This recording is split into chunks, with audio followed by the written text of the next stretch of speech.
स्वागत है आप सभी का नई वीडियो में।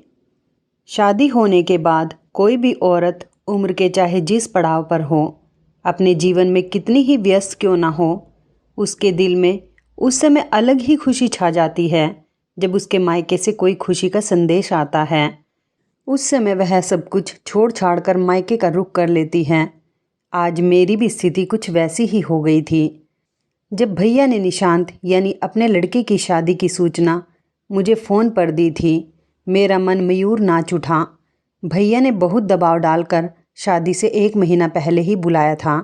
साथ ही बड़े अधिकार से दशहरी आम की फरमाइश भी की थी। भैया की आवाज़ में वही प्यार पाकर मेरा मन खुशी से आनंदित हो गया था।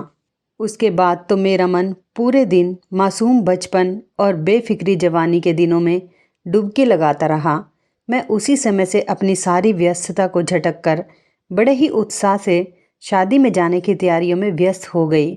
एक ही हफ्ते में लखनऊ की खास साड़ियाँ, सूट और बहू के लिए सोने के कड़े के साथ साथ ढेरों नमकीन, मिठाइयाँ और दशहरी आम के टोकरे बंधवा लिए थे। और एक बार फिर सारे घर की जिम्मेदारियाँ सासू माँ को सौंपकर निश्चिंत होकर पटना के लिए रवाना हो गई थी। आशा के अनुकूल भैया खुद स्टेशन पर मुझे लेने आए थे और स्टेशन से निकलते ही एक बार फिर नजर आया अपना वही पुराना पटना शहर। ट्रैफिक की जानी मानी कान फोड़ आवाज़ें, सड़क के किनारे छोटी छोटी दुकानें, भागते व्यस्त लोगों की भीड़, समोसे और जलेबियों के तले जाने की बाजार में खुशबू के साथ आसपास फैली अस्त व्यवस्था भी अपने आप में अपनापन समेटे मुझे रोमांचित कर रही थी। इन सब के बीच से गुजरती गाड़ी तेजी से घर की तरफ दौड़ रही थी, जहां पहुंचने का दिल बेसब्री से इंतजार कर रहा था। घर पहुंच फ्रेश होकर बैठते ही चाय पानी के साथ साथ बातों का सिलसिला शुरू हो गया था। भैया भी मुझे कुछ ज़्यादा भाव देते हुए भाभी से बोले, सुनती हो अलका, सुधा के आने से सबसे बड़ा फ़ायदा तुम्हारा ही होगा। तुम्हारे काम में हाथ बटाने के साथ साथ सारे रस्मों रिवाज निभाने में भी तुम्हारी सारी परेशानियां दूर कर देगी। अम्मा के साथ शादी ब्याह में भाग लेने से इसे सारे रस्म रिवाज याद हैं। यह सब बोलकर भैया शायद पहले की तरह मुझे महत्व देना और अपना अटूट प्यार जताना चाह रहे थे, लेकिन ना जाने क्यों मुझे उनके शब्द खोखले लगे। अब रस्मों का क्या है, निभाए ही कितना जाते हैं। भाभी अपने चेहरे पर एक ज़बरदस्ती की मुस्कान लाते हुए बोली। भाभी की आंखें और बोलने के लहजे ने मेरे सारे उत्साह पर पानी फेर दिया।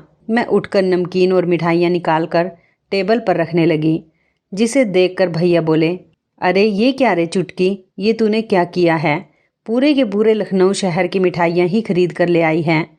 लखनऊ वालों के लिए कुछ छोड़ा भी है या नहीं? बस बस भैया, इतना भी नहीं है। शादी ब्याह का घर है, देखते देखते ये सारी समाप्त हो जाएंगी। मेरे बोलने के साथ ही भाभी का कटाक्ष चल पड़ा।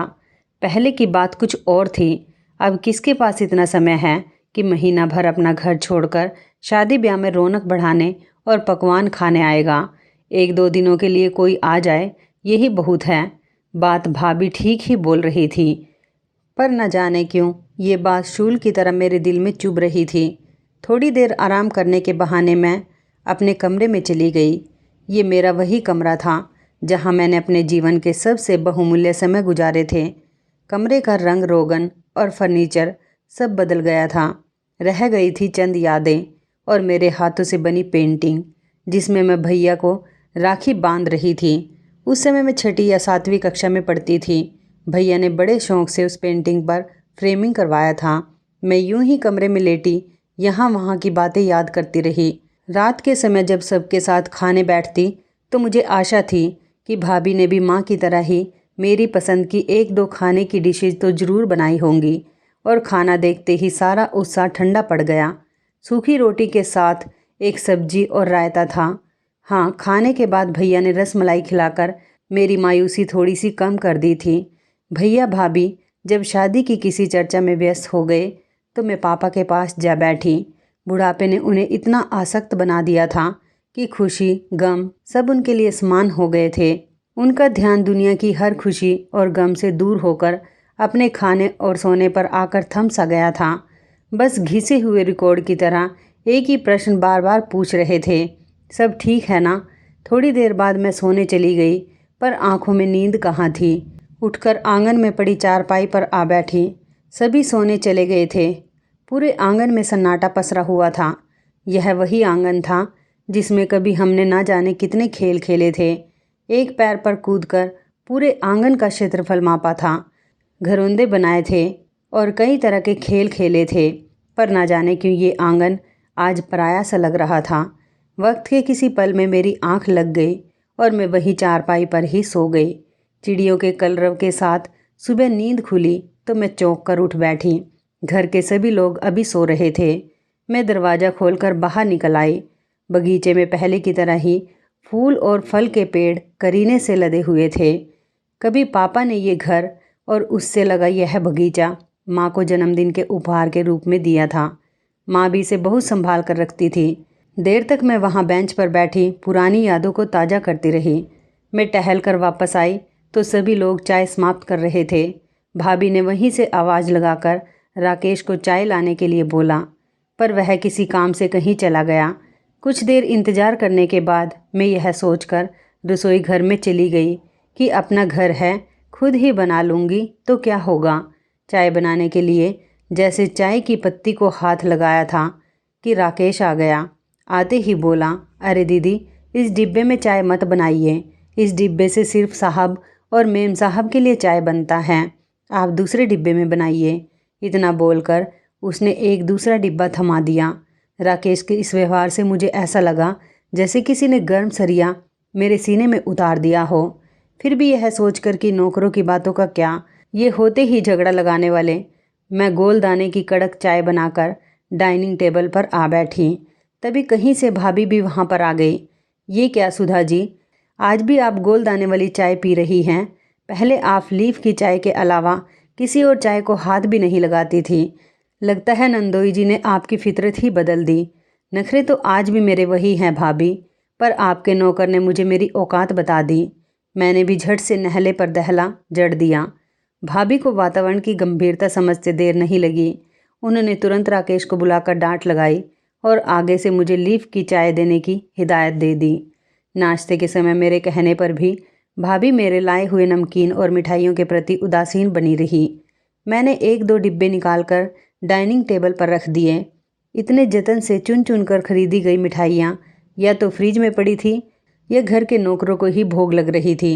जिस दशहरी आम के लिए ट्रेन में मेरी कई सहयात्रियों से झड़प हो गई थी कि आम दब ना जाए, वही आम अब स्टोर रूम में लावारिस पड़े थे। फल और मिठाइयों का हाल देखकर मन उदास हो उठा। नाश्ते के बाद मैं पड़ोस में रहने वाली विमला काकी के यहाँ चली गई। आशा अनुकूल उन्होंने गर्मजोशी से मेरा स्वागत किया और ड्राइंग रूम से ही बहुओं को चाय नाश्ता बनाने के लिए आवाज़ लगाने लगी। मुझे हंसी आ गई। विमला काकी, आप जरा भी नहीं बदली हैं। आज भी आपका अपनी बहुओं पर वही दबदबा है। अभी कुछ मत बनवाइए, मैं तुरंत नाश्ता करके आ रही हूँ। अब तो यहाँ लगभग महीना भर रहूँगी, फिर कभी आकर खा लूँगी। वो तो मुझे मालूम है, इस बार ज़्यादा दिनों तक रहोगी। तुम्हारे गौतम भैया ने बताया था जब वह मनोज से कागज़ बनवाने के लिए कहने आए थे। विमला काकी का बड़ा लड़का मनोज वकील है, इसलिए मुझे थोड़ा आश्चर्य हुआ। मैं कुछ पूछती उसके पहले वह खुद ही बोली, तुम शायद ऐसा ना करो, लेकिन आजकल तो लड़कियों की सोच ऐसी हो गई है। ससुराल में चाहे कितनी ही सुखी संपन्न हो, पर मायके की संपत्ति पर उनकी नज़रें लगी रहती हैं। बहनें खुले आम कोर्ट में जाकर अपने हक की बातें कर रही हैं।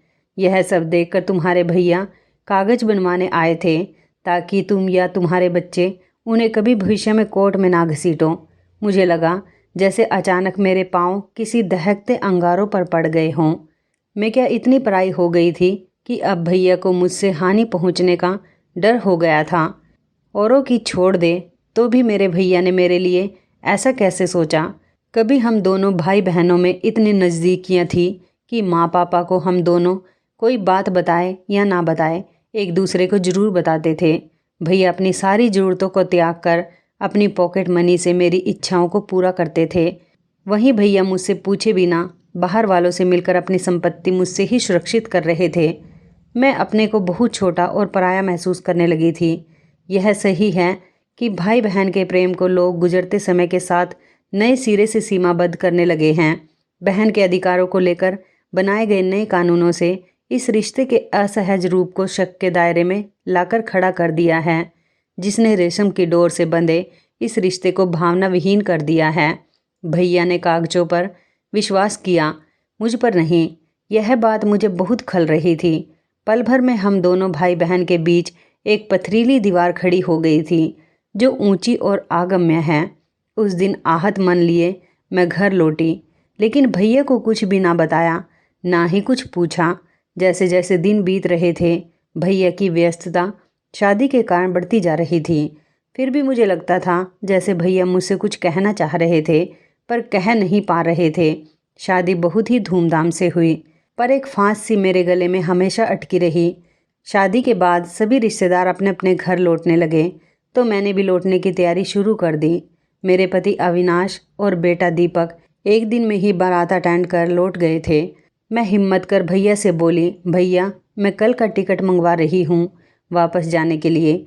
इतनी भी क्या जल्दी है, 1-2 दिन और बहू के साथ रह लो। सुनिए भैया, मैं जानती हूँ आपको मुझसे कुछ कहना है। इस तरह संकोच करेंगे तो बरसों गुजर जाएंगे और आप अपनी बातें कह नहीं पाएंगे। निशांत, तुम वो फाइल दो जिसमें भैया ने मुझे संपत्ति से बेदखल करने के कागजात रखे हैं। मैं उस पर हस्ताक्षर कर दूं, ताकि भैया मेरे जाने के बाद निश्चिंत रहें। मेरी बातें सुन भैया शर्मिंदा हो गए। निशांत वह फाइल ले आया जो भैया के कमरे में रखी हुई थी। रुको निशांत, सुधा तू हस्ताक्षर मत कर, मैं ये विचार छोड़ चुका हूँ, वरना तुमसे ज़रूर बात करता। अचानक भैया के स्वर की आत्मीयता और बेचैनी महसूस कर इतने दिनों से दिल में दबा मलाल पिघलने लगा था। आपको मेरे हस्ताक्षर नहीं चाहिए, पर मुझे हस्ताक्षर करने हैं। न जाने कब अपने शहर की मिट्टी और उसमें बसे अपने घर व संपत्ति का मोह इतना बढ़ जाए कि वह लालच में बदल जाए और जन्म के रिश्ते, प्यार व विश्वास सब शक के घेरे में आ जाए, जो भाई बहन के रिश्ते को ही बिखेर दे। सच पूछिए तो भैया, कानून ने स्त्रियों को चाहे जितने अधिकार दिए हों, चाहे वे कितने ही अत्याधुनिक हों, पर स्त्रियां हमेशा प्यार और स्नेहवश अपने हक को छोड़ती आई हैं। जिसे कभी उसके कर्तव्य का नाम दिया जाता है, कभी उसका धर्म बताया जाता है। फिर भी स्त्रियां सब सहती हैं, कितने ही दुख झेलती हैं, पर अपने प्यार के रिश्तों पर वार नहीं करती। भाई का रिश्ता भी तो जन्म से जुड़ा प्यार का रिश्ता ही होता है। फिर भला मैं मरते दम तक यह कैसे चाहूँगी कि मेरे भाई की संपत्ति पर कोई लालच भरी नजरें डाले, चाहे वह मेरा पति और मेरी संतान ही क्यों ना हो। इसलिए मैं यह काम जरूर करूँगी। बहन का सामर्थ्य भाई के विश्वास में होता है, संपत्ति में नहीं। अगर भाई का फर्ज बहन के सम्मान की रक्षा करना है, तो बहन का भी फर्ज है भाई के सुख और समृद्धि के लिए हर संभव प्रयत्न करना, उससे छीनना नहीं। एक बात और, भले ही बदलते समय के साथ आपका विश्वास मुझ पर से डगमगा गया हो, पर आज भी मुझे पूरा विश्वास है कि मेरे सुख दुख में आप ही मेरे एकमात्र ही सहारा होंगे। यह विश्वास मेरे लिए किसी भी संपत्ति से बड़ा है। बोलते बोलते मेरा गला भर आया था और सभी भावुक हो उठे थे। भैया और भाभी की आंखें बाहर आई थी। मेरे चुप होते ही एक गहरा सन्नाटा पसर गया, जिसने सभी को अपने अपने दायरे में कैद कर दिया था। रिश्तों में अचानक उग आया कैक्टस सबको तकलीफ दे रहा था। मैंने बचपन से भैया के प्यार को बहुत ही गहराई से महसूस किया था, जो मुझे अभी तक एक सा ही लगता था। फिर दोनों भाई बहन के बीच यह अविश्वास कहाँ से आ गया? शायद संपत्ति के एक टुकड़े ने भाई बहन के रिश्ते में सेंध लगा दी थी। जिस प्यार, विश्वास और अपनेपन को हम बचपन से रिश्तों में महसूस करते हैं, उनके होने का विश्वास रखते हैं, अगर हमारा वही विश्वास और भ्रम टूटता है तो सिर्फ आश्चर्य नहीं होता, गहरी पीड़ा की अनुभूति होती है। सब कुछ समाप्त हो जाने का एहसास होता है। आज मुझे भी कुछ वैसा ही महसूस हो रहा था। दिल का वह कोना जिसमें मायका बसता था, तिनका तिनका बिखर गया था।